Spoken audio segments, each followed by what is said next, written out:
Case study वाले question है, बहुत बढ़िया बढ़िया है। मैं 3 केस स्टडी करवा रहा हूँ, तीनों में से आपको 2 तो मिलेगी ही मिलेगी, कोई भी सेट हो, ठीक है। देखो डिजिट चेंज होती हैं, ठीक है, तो डिजिट का भरोसा नहीं कर सकते हम। हाँ, आपको दे रखा है, देखो ये एक पॉलिनोमियल का ग्राफ है, ठीक है। आपको बताना है इसमें कितने जीरोज होंगे, ठीक है। जितनी बार एक्स एक्सिस को कट करेगी उतने जीरो होंगे। देखो बेटा ये लाइन मेरी एक्स एक्सिस है, ये लाइन मेरी एक्स एक्सिस है, ये एक्स एक्सिस को ये कर्व कितनी बार टच कर रहा है, 2 बार टच कर रहा है, ठीक है। तो इसके कितने नंबर ऑफ जीरोज होंगे, 2 जीरोज होंगे, ठीक है, डायरेक्ट, ठीक है। अब इस कर्व का नाम क्या है, देखो ये कर्व यू फिगर है, या तो यू फिगर है ना, ये यू फिगर को मैं बोलता हूँ पैराबोला। याद रखने वाली बात है बिल्कुल, ठीक है। जैसे यू फिगर आएगा तो ये क्या होगा, पैराबोला। और पैराबोला है तो कौन सी इक्वेशन होगी, क्वाड्रेटिक, ठीक है। और क्वाड्रेटिक इक्वेशन होगी तो इसके कितने जीरोज होंगे, ये हम पहले ही बता चुके हैं, एट मोस्ट 2, ठीक है, क्योंकि ये क्वाड्रेटिक पॉलिनोमियल है और क्वाड्रेटिक पॉलिनोमियल के कितने जीरोज होते हैं, एट मोस्ट 2 जीरोज होंगे, ठीक है। देखना, तो ये मुझसे पूछ रहा है कि ये कर्व कौन से पॉलिनोमियल को रिप्रेजेंट कर रहा है, ठीक है। यू है तो यू मतलब पैराबोला, और पैराबोला है तो क्वाड्रेटिक पॉलिनोमियल, तो ये क्वाड्रेटिक पॉलिनोमियल है। अगर इस कर्व का नाम पूछ लेते तो पैराबोला होता, नहीं पूछा होगा इस कर्व का, कहीं ना कहीं देख लेते हैं एक बार, इनमें से एक क्वेश्चन होना चाहिए, ठीक है। देखो पूछ लिया, shape of the quadratic polynomial, कौन सा शेप था, यू, और इस शेप का नाम क्या था, पैराबोला, ठीक है। और अगर एक क्वाड्रेटिक पॉलिनोमियल है तो इसमें कितने जीरोज होंगे, एट मोस्ट 2। देखो तीनों के तीनों आंसर मिल गए, बहुत ही सिंपल था। कर्व का नाम, तो कर्व का शेप कौन सा है, फिगर देख के बता दोगे यू। अगर यू है तो कौन सा पॉलिनोमियल होगा, क्वाड्रेटिक पॉलिनोमियल होगा। और अगर क्वाड्रेटिक पॉलिनोमियल है तो उसका नाम क्या होगा, फिगर का, पैराबोला, ठीक है। और पैराबोला यानी कि क्वाड्रेटिक पॉलिनोमियल है तो उसके अंदर कितने जीरोज होंगे, पॉलिनोमियल में मैंने कहा था एट मोस्ट, ठीक है, क्वाड्रेटिक मतलब 2, तो एट मोस्ट 2 जीरोज होंगे। अब देखो बेटा इसी क्वेश्चन को देखो कैसे पूछा गया है, ठीक है। उसने मेरे को बोला है कि ये जो कर्व है ना, जहाँ पर एक्स एक्सिस को टच कर रहा है उसके कोऑर्डिनेट बताओ। तो देखो एक्स एक्सिस को एक तो यहाँ पे टच कर रहा है और एक यहाँ पे टच कर रहा है, ठीक है। अब इसके कोऑर्डिनेट बताने, किसी भी पॉइंट के कोऑर्डिनेट क्या होते हैं, एक्स कॉमा वाई। देखो एक्स पे तो इसकी वैल्यू कितनी है, -1, और वाई पे इसकी वैल्यू कितनी है, ये तो ओरिजिन है, ठीक है। वाई पे इसकी वैल्यू कितनी है, 0। ऐसे ही एक्स कॉमा वाई इस पॉइंट के कोऑर्डिनेट भी हो जाएंगे। एक्स पे तो इसकी वैल्यू कितनी है, 4, और वाई से जब इसको मिलाएंगे तो ये तो मेरा 0 है, ठीक है। तो मुझे कोऑर्डिनेट हुए मेरे जहाँ पे टच कर रहा है वो कितना हो जाएगा, -1, 0 और 4, 0। ये ओरिजिन दे रखा है क्वेश्चन में, ठीक है। तो -1, 0 और 4, 0। अब मेरे से बोलता है सम ऑफ द जीरोज बता दे, प्रोडक्ट ऑफ द जीरो बता दे और पॉलिनोमियल बता दे, ठीक है, कि पॉलिनोमियल क्या होगा। तो अब थोड़ा सा समझने वाली बात है, ठीक है। सम ऑफ द जीरोज, ठीक है, मतलब दोनों के दोनों जीरोस का मुझे क्या करना है, सम करना है। और जीरो का मतलब क्या होता है बेटा, जीरोस का मतलब, जीरोस ऑफ पॉलिनोमियल का मतलब वैल्यू ऑफ एक्स, एक्स की वैल्यू, ठीक है। तो फिगर में मैं ज़रा दोबारा देखूंगा, ठीक है, फिगर में मैं दोबारा देखूंगा। देखो जहाँ पे ये टच कर रहा है वहाँ पर x की वैल्यू कितनी है, एक तो x की वैल्यू है -1 और एक x की वैल्यू है 4, ठीक है। तो जो मेरे जीरोज हो जाएंगे ना, वो हो जाएगा -1 और 4, ये मेरे जीरोज हो जाएंगे, ये दोनों x की वैल्यू है। अब एक बार तो इनका सम ऑफ द जीरो करो, इन दोनों का सम कर दो, -1 और +4, सम करूँगा तो कितना आ जाएगा, प्लस का 3, माइनस प्लस माइनस करना है और साइन आएगा बड़े नंबर का, तो 3, ठीक है। प्रोडक्ट ऑफ द जीरोज कर दो, मतलब इन्हीं दोनों जीरोज को क्या कर दो, मल्टीप्लाई कर दो, -1 × 4, 4 × 1 = 4, प्लस माइनस माइनस माइनस का 4, ठीक है। अब अगर सम ऑफ द जीरो और प्रोडक्ट ऑफ द जीरो आ गया तो क्वाड्रेटिक पॉलिनोमियल पूछ रहा है आपसे। तो क्वाड्रेटिक पॉलिनोमियल क्या होता है, x² minus sum of the zero, और सम ऑफ द जीरो के साथ आएगा इनटू में x, plus product of the zero, और इसके बाहर क्या आएगा, k, ठीक है। तो देखो x² minus sum of the zero कितना था आपका, 3 × x, plus product of the zero कितना था आपका, -4, 2 साइन एक साथ नहीं आते तो ब्रैकेट, और बाहर कितना चल रहा है, k, तो ये आ जाएगा x² माइनस 3x माइनस 4 और बाहर k, ये मेरा क्वाड्रेटिक पॉलिनोमियल बन जाएगा, ठीक है। आप देख लेंगे, ठीक है, आपके अकॉर्डिंग, ठीक है, C इसका आंसर हो जाएगा, ठीक है। तो ये क्वेश्चन तो बहुत सिंपल था और ये क्वेश्चन आने के चांसेस हैं। ये मैंने आपको यहाँ पर कितने क्वेश्चन करवाए हैं इसमें, ठीक है, H तक, यानी कि GH 8 क्वेश्चन करवाए, इस 8 में से आपको एनी 5 क्वेश्चन मिल सकते हैं। ठीक है, अब इसी के बाद इसका सेकंड पार्ट 40 वाला क्वेश्चन। ठीक है, केस स्टडी का सेकंड क्वेश्चन है। ठीक है, देखो क्या बोल रहा है आपसे, आपको कोऑर्डिनेट फाइंड करने एच के और जी के। भाई कोऑर्डिनेट क्या होते हैं, एक्स कोमा वाई। तो एच, देखो एच कहाँ है, पहले तो एच कहाँ है, एच कहाँ है, ये एच वाले में एक्स की वैल्यू कितनी है, देखो ये ना 1 सेंटीमीटर, देखो ये 0 ऑरिजिन है तो ये होगा 1, ये होगा 2 एंड सो ऑन। तो ये देखो एच पे देखो एक्स की वैल्यू तो कितनी है अपनी 1 है बेटा। ठीक है, एच की वैल्यू तो है अपनी 1 और y की वैल्यू कितनी है, y की वैल्यू देखना 1 2 3 4 5, y की वैल्यू है 5। तो h के कोऑर्डिनेट हो जाएंगे 1,5 और g के कोऑर्डिनेट बताने, g कहाँ है, जी फॉर गर्ल, ये रही। ठीक है, यहाँ पे x की वैल्यू कितनी हो जाएगी 1 2 3 4 5, यहाँ पे x की वैल्यू तो 5 है और y की वैल्यू कितनी हो जाएगी 1। ठीक है, तो देखो 1,5 और 5,1, ये पहला वाले कोऑर्डिनेट, ये h और g के कोऑर्डिनेट। ऐसे ही आपसे कोऑर्डिनेट पूछेगा। अब आपको a और b के बीच की डिस्टेंस निकालनी है, तो सबसे पहले a और b के कोऑर्डिनेट निकालेंगे। a कोऑर्डिनेट x, y से निकालो। a पर x की वैल्यू तो है 1 और y की वैल्यू कितनी है, देखो काउंट करो 1 2 3 4 5 6 7 8 9, 1,9 ये a की वैल्यू है। b कहाँ है, b फॉर कहाँ गया हमारा, ये रहा b फॉर बॉय। ठीक है, इसमें देखो x की वैल्यू कितनी है 1 2 3 4 5, b में x की वैल्यू तो 5 है और y की वैल्यू कितनी है, काउंट करो।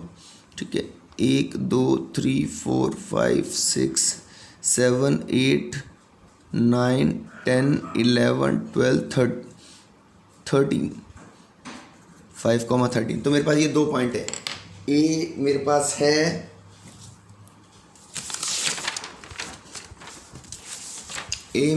है 1,9 और बी मेरे पास है 5,13। भाई ये पहला पॉइंट है तो ये x1 y1 हो जाएगा, ये दूसरा पॉइंट है तो ये x2 y2 हो जाएगा। और डिस्टेंस फार्मूला लगाऊंगा। डिस्टेंस फार्मूला क्या होता है, √x2 - x1 का whole square plus y2 - y1 का होल स्क्वायर। एक बात याद रखने का बेटा, ठीक है, जब भी मैं x में से माइनस करूंगा या प्लस करूंगा तो x ही हो सकता है और y में से माइनस करूंगा या प्लस करूंगा तो x ही हो सकता है।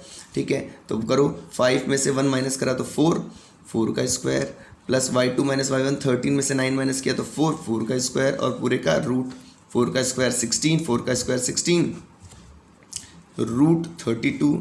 इसको अच्छे से सॉल्व करेंगे तो ये होता है बेटा 2 × 2 × 2 × 2 × 2 प्राइम फैक्टराइजेशन से ये पेयर बन गया, ये पेयर बन गया।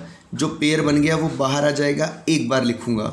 जो पेयर बन गया बाहर आ जाएगा, उसको एक बार लिखूंगा। रूट के अंदर 2 बच गया, इन दोनों के बीच में कोई साइन नहीं है तो मल्टीप्लाई 4√2 यूनिट। ये ए और बी के बीच की डिस्टेंस है। ठीक है, यहाँ पर इसके ऑप्शन में गलती है, ये 4 के साथ ये रूट लगाना भूल गया था। ठीक है, अब आपको बोल रहा है, ठीक है, जो लाइन सेगमेंट एम और क्यू बन रहा है उसके मिड पॉइंट। ठीक है, मिड पॉइंट मतलब बाइसेक्शन वाला। तो पहले एम और क्यू के पॉइंट निकालते हैं। एम देखो, एम x, y से m की वैल्यू निकालेंगे तो m तो है, एक तो 5 है और एक है 11। m 5,11 है, 5,11 ही है क्या, 5,11 है।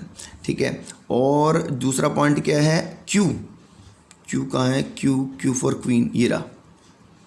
ठीक है, ये मेरा कितना है, देखो 5 6 7 8 9 और 1 2 3 9,3। ठीक है, तो मेरे को दोनों पॉइंट पता चल गए, 5,11 और 9,3। ये मेरा पहला पॉइंट है x1 y1, ये मेरा दूसरा पॉइंट है x2 y2 और ये मेरी एक लाइन सेगमेंट है। इसका बीच का पॉइंट होगा x3 y3, मिड पॉइंट है। ठीक है, और मैंने बताया था आपको मिड पॉइंट है। ठीक है, तो मिड पॉइंट निकालने का तरीका क्या होता है, दोनों पॉइंट को प्लस करेंगे और 2 से डिवाइड करेंगे। फॉर्मूला हमेशा बीच वाले के लिए बनता है। देखो x3 का फॉर्मूला बनेगा x1 + x2/2, दोनों को प्लस कर देंगे 5 + 9 14/2 7। ऐसे डायरेक्ट y3 की वैल्यू निकाल लेंगे, दोनों y को प्लस कर देंगे, 2 से डिवाइड कर देंगे तो 8/2 4।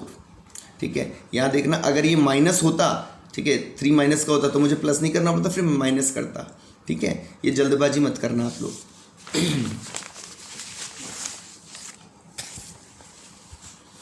अब आपको बोला गया which of the following have same ordinate. Same ordinate मतलब y वाला जो है ना वो हिस्सा वो सेम है h और a का, तो देखो y वाला हिस्सा सेम रखना है। ठीक है, तो ऐसे जाएंगे ये पॉइंट। ठीक है, a और h का तो y वाला हिस्सा सेम नहीं है।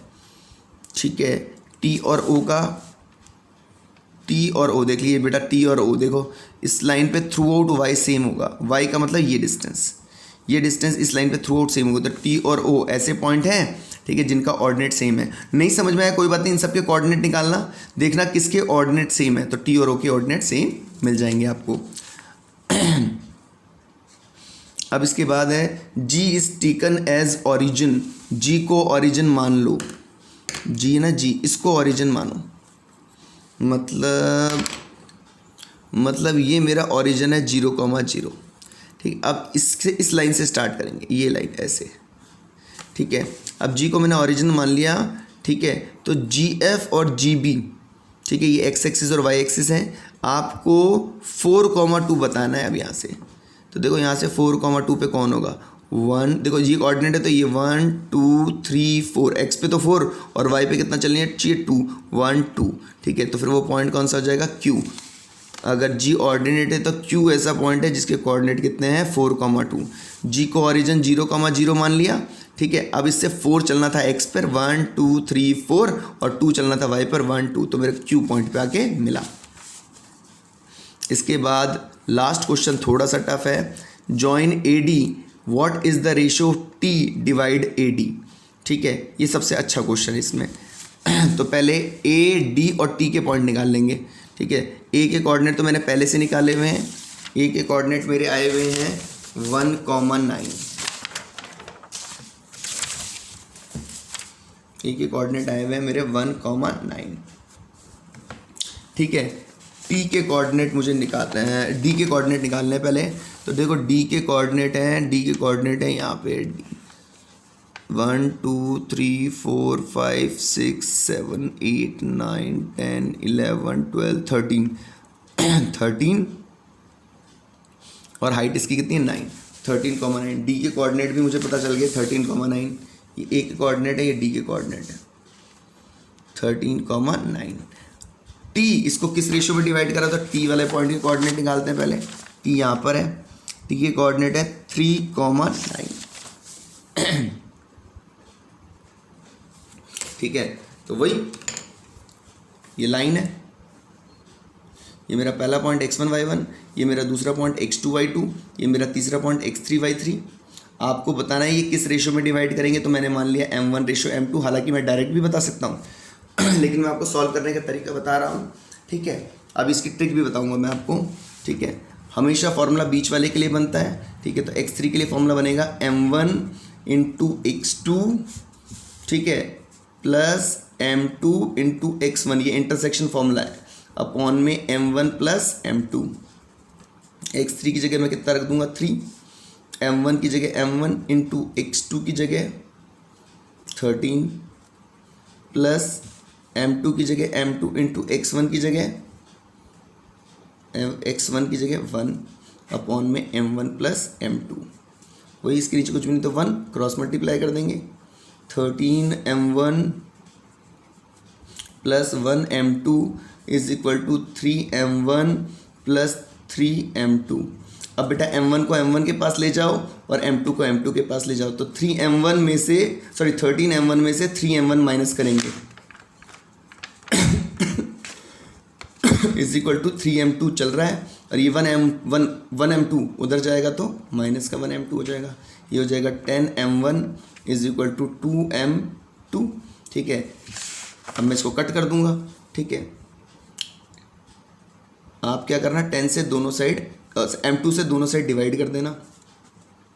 जैसे m2 से डिवाइड करेंगे तो m1 से m1 10m1 अपॉन m2, और इज इक्वल टू M2 से M2 कट जाएगा तो इज इक्वल टू 2 आ जाएगा, और ये 10 मल्टीप्लाई से कहाँ चला जाएगा, डिवाइड में, तो M1/M2 कितना आ जाएगा, 2/10, और कटिंग करूँगा तो कितना आ जाएगा, 1/5। ठीक है, तो ये रेशो होगा अपना 1:5।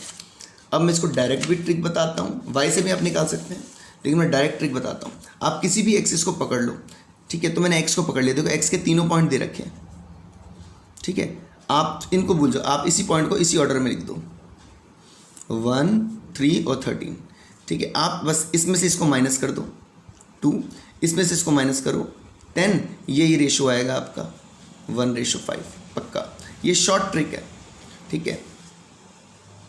अगर जैसे y से मैं रेशियो निकालूं तो y से रेशियो नहीं निकाल सकता मैं इसमें, ठीक है, क्योंकि y वाला सेम पॉइंट आ रहा है, ठीक है। x से मैंने रेशियो निकाला, ओके।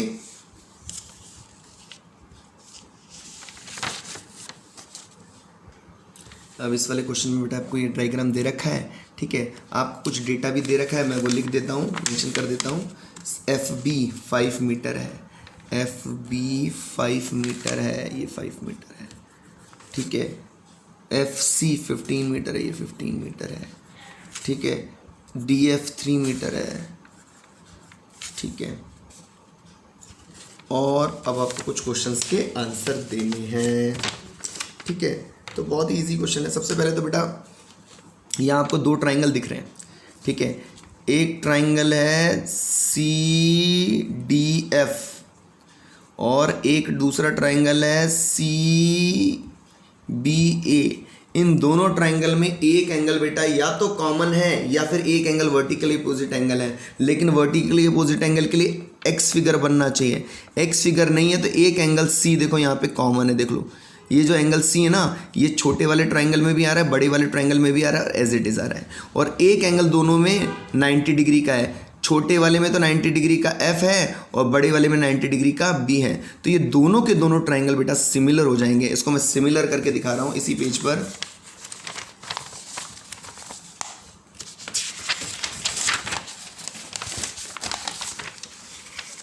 ठीक है, देखना बेटा, एक मैंने लिया ट्राइंगल CDF छोटा वाला, दूसरा ट्राइंगल लिया मैंने CBA।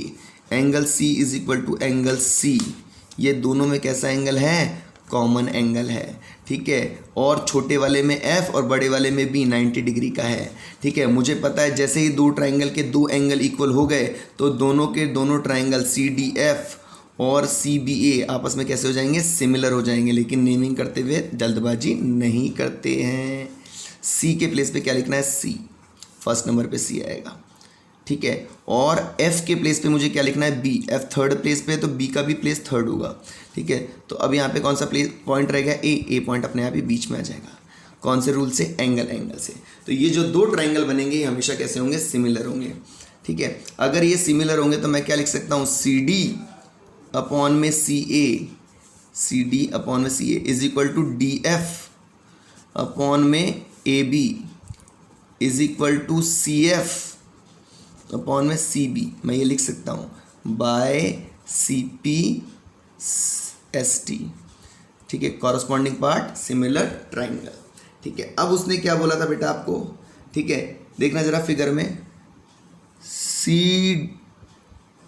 CD का और CA का तो मुझे कोई काम ही नहीं है, इसका तो कोई काम ही नहीं है, ये तो हाइपोटेनियस है, ठीक है। अब मुझे देखो DF, क्वेश्चन में DF दे रखी है आपको 3 और आपसे AB पूछ रहा है, ठीक है। CF देखो, CF क्वेश्चन में CF कितना है, CF दे रखी है आपको 15, CF की जगह मैंने 15 पुट किया। और CB कितना दे रखा, CB नहीं दे रखा, ये 15 दे रखा, ये 5 दे रखा, तो CB टोटल कितना हो जाएगा, 20 हो जाएगा, ठीक है। अब आपको पता है क्या करना चाहिए, आपको क्रॉस मल्टीप्लाई, ठीक है। तो ये हो जाएगा 60 is equal to 15 times of AB। ये 15 मल्टीप्लाई से कहाँ चला जाएगा, डिवाइड में, ठीक है। तो AB की वैल्यू मेरी कितनी आ जाएगी, 4 मीटर। बहुत ही बढ़िया क्वेश्चन है, चाहे ये सिमिलरिटी पूछ ले आपसे, कौन सी सिमिलरिटी होगी, चाहे फिर आपसे ये साइड पूछ ले, ठीक है। तो देखो BA की वैल्यू मेरी कितनी आ गई, 4 आ गई, ठीक है। अब आपको दे रखा है FB का CB के साथ रेशो। तो FB देखो, पहले FB कितना है, FB तो बेटा 5 है, रेशो सी बी कितना है, सी बी सी यहाँ से यहाँ तक सी बी टोटल कितना है, ये 20, ठीक है। इसकी कटिंग कर देना, 5 के टेबल है 1 जा और 4 जा, ये तो 1:4 आ जाएगा, ठीक है। एफ बी का ये तो इसमें रेशो ही गलत दे रखा है, ये आंसर गलत है, ठीक है। 1:4 आएगा इसका आंसर, ठीक है। बी ए हाइट मैंने निकाल दी। Height of Ramesh who is just 1.5 metre more than B A, तो देखो बी ए की वैल्यू 4 मीटर आई है, ठीक है, और वो जो रमेश है वो उससे 1.5 यानी कि 1.5 मीटर बड़ा है, ठीक है। तो रमेश की हाइट कितनी हो जाएगी, 5.5 मीटर, ठीक है, ये ए वाला, ठीक है। ए ई की अप्रॉक्स वैल्यू बतानी है आपको। ए ई कहाँ है बेटा, है अपना ए ई तो कोई पॉइंट ही नहीं है यहाँ पे, ए ई नहीं है, ये ए सी है, सॉरी ये करेक्शन है यहाँ पे, ये ए सी की अप्रॉक्स वैल्यू आपको बतानी है। ई तो कोई पॉइंट ही नहीं है यहाँ पे, ठीक है। ए सी की अप्रॉक्स वैल्यू कैसे निकालेंगे, देखो ये पूरा का पूरा ट्राइंगल कैसा है, राइट एंगल ट्राइंगल है, ठीक है। इसमें ये पूरी की पूरी साइड कितनी है मेरी, 20 है सेंटीमीटर में, और मीटर में सॉरी, और ये साइड मेरी कितनी है, बी ए 4 आई, ठीक है। आपको ये हाइपोटेनस निकालनी है, ठीक है। हाइपोटेनस निकाल दीजिएगा। हाइपोटेनस आएगी आपकी 20 का स्क्वायर प्लस 4 का square is equal to hypotenuse square, ठीक है। ये आ जाएगी आपकी 400 प्लस 16 416, ठीक है। स्क्वायर हटाएंगे तो क्या लग जाएगा, रूट, ठीक है। रूट में 416, ठीक है। इसका रूट निकालेंगे तो आई थिंक ये 20.2 के आसपास आएगा, ठीक है। ये क्वेश्चन मैंने थोड़ा सा आपको ऑड दे दिया क्योंकि आपको स्क्वायर रूट निकालना मेरे हिसाब से पूछा नहीं जाएगा, ठीक है। और ये जो दो ट्राइंगल कौन से रूल से सिमिलर हुए थे, ठीक है, ए रूल से सिमिलर हुए थे। आज RHS तो कोई सिमिलरिटी रूल है ही नहीं।